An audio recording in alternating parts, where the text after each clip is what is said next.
जैसे कि आपको पता है कि बानी पीटीआई और बुशरा बीबी को तोशाखाना 2 केस में 10-10 साल कैद की सज़ा दे दी गई है और इनको 1 करोड़ रुपए से ज़्यादा जुर्माना भी दिया गया है। किस तरह से देख रहे हैं आप इस फैसले को, किन ग्राउंड्स पर यह फैसला किया गया है? देखिए, एक तो बहुत क्लैरिटी है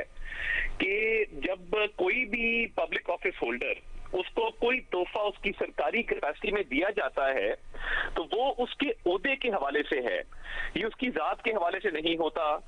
तो ये एक पब्लिक ट्रस्ट है, एक तो पब्लिक ट्रस्ट को ब्रीच किया गया और उसके साथ साथ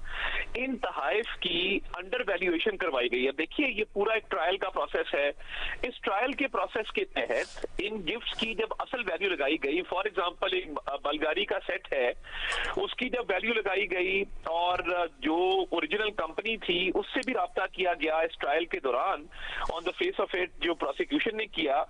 तो देखिए उनकी कीमत बहुत ज्यादा थी और इन्होंने ना सिर्फ ये गिफ्ट्स इलीगली रिटेन किए बल्कि एक फ्रॉड किया और उस फ्रॉड के तहत इनकी वैल्यू कम लगवाई और स्टेट एक्सचेकर को उसका नुकसान किया। यानी एक जो सेट है वो 3 लाख यूरो का है, दूसरा जो है वो 80,000 यूरो का है, उसकी लोकल कीमत औने पौने लगवा के, यानी एक की 3 करोड़ है तो उसकी उन्होंने तकरीबन वो कोई 2,75,000 लगवाई,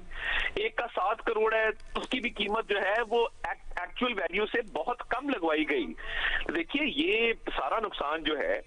ये स्टेट एक्सचेकर को हुआ। यानी इसमें 2-3 चीजें शामिल हैं। पहली चीज तो ये है कि इन तहाइफ को रिटेन करने के जो पैसे सरकार को देने थे वो अंडर वैल्यू करवा के वो पैसे जो हैं वो कम दिए गए,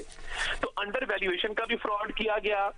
और रिटेंशन का भी फ्रॉड किया गया और ये हक हासिल नहीं था कि आप स्टेट को करोड़ों रुपए का नुकसान करके तो ये तहाइफ अपनी जात के लिए रख लें। और देखिए, बात करते हैं बड़ी बड़ी हाई मॉरल ग्राउंड की, इनकलाबों की, और करतूत ये हैं कि एक सरकारी कैपेसिटी में दिए गए दोस्त ममालिक की तरफ से तहाइफ को अंडर वैल्यू करवा के अपने जाती इस्तेमाल के लिए रख लिया। तो देखिए, ये पैसे स्टेट को आने थे, स्टेट एक्सचेकर को आने थे, तो ये बड़ी ज्यादती है और मैं समझता हूँ कि बड़ा इंसाफ पे मबनी फैसला आया है और ये पब्लिक ट्रस्ट का ब्रीच, फ्रॉड, तो इन काउंट्स के ऊपर बिल्कुल एक फेयर फैसला है और एक पब्लिक ऑफिस होल्डर को ये जेब नहीं देता कि वो इस तरह का क्रिमिनल ब्रीच करे। तो ये भी मैं क्लियर कर दूं कि ये जो सजा सुनाई गई है, एक 10 साल की, एक और एक 7 साल की, टोटल जो 17 इयर्स हैं, ये कंसेक्टिव सेंटेंस है। इसकी मुद्दत शुरू होगी जब मौजूदा 190 million pound mega corruption case की सजा की मुद्दत खत्म होगी। ठीक है, इस तरह से तो अताउल्लाह ताहिर साहब, ये जो सजाएं हैं 190 मिलियन पाउंड केस में भी 14 साल की सजा है, जबकि तोशाखाना 2 केस में भी 10 साल और नाजायज़ माली फ़वाइद के जुर्म में इख्तियारात के नाजायज़ इस्तेमाल में 7 साल की सजा, तो फिर ये कुल कितनी साल की सजा हुई? देखिए, अभी वो सेंटेंस सर्व कर रहे हैं जो 14 साल का है, वो जब खत्म होगा तो उसके बाद ये 17 इयर्स की सजा जो है वो शुरू होगी, क्योंकि ये जो सजा तोशाखाना 2 की है इसमें पीपीसी के सेक्शन 409 के तहत इनको अलग अलग 10-10 साल की कैद की सजा सुनाई गई है और दूसरे सेक्शन में जो पीसीए का सेक्शन 5(2) है उसके तहत 7 साल की जो है वो कैद सुनाई गई है। तो देखिए, ये मुकम्मल तौर पे अपने ओहदे का गलत इस्तेमाल करना और सरकारी अमानत में खयानत करना, क्रिमिनल ब्रीच ऑफ ट्रस्ट करना, ये बिल्कुल साबित हो चुका। और ये जिस तरह से ये तोशाखाना के तहाइफ का ये एक बाकायदा कारोबार था,